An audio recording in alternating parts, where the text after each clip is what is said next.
ఇక్కడ బర్లీ పొగాకు వివాదం వచ్చింది కదా! దాన్ని ఎలా పరిష్కరించాలో అర్థం కాక తలబట్టుకుంటుంది కదా! అందుకని అసలు ఈ ఏడాది బర్లీ పొగాకు పంటనే నిషేధించి పడేసింది రాష్ట్ర ప్రభుత్వం. పల్నాడు జిల్లాలో ఏడాది బ్లాక్ బర్లీ పొగాకు సాగు నిషేధించామని, ప్రత్యామ్నాయ పంటలు సాగు చేసుకోవాలని రైతులకు కలెక్టర్ పి. అరుణ్ బాబు సూచించారు.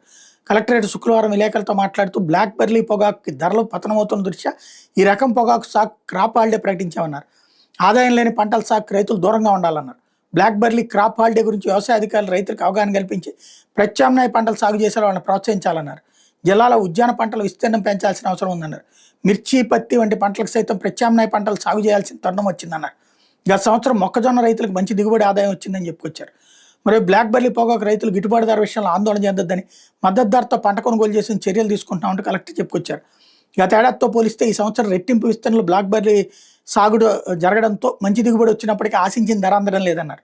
ప్రైవేటు వ్యాపారస్తుల ద్వారా గిట్టుబాటు ధరతో కొనుగోలు చేసేందుకు చర్యలు చేపట్టామన్నారు.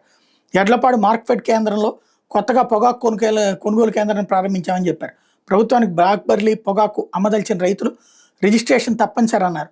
సచివాలయ సిబ్బంది ద్వారా ఇప్పటికే 1600 మంది రైతులు రిజిస్ట్రేషన్ పూర్తయిందని, రైతులు పొగాకు గ్రేడింగ్ చేసి కొనుగోలు కేంద్రాలకు తీసుకురావాలని సూచించారు.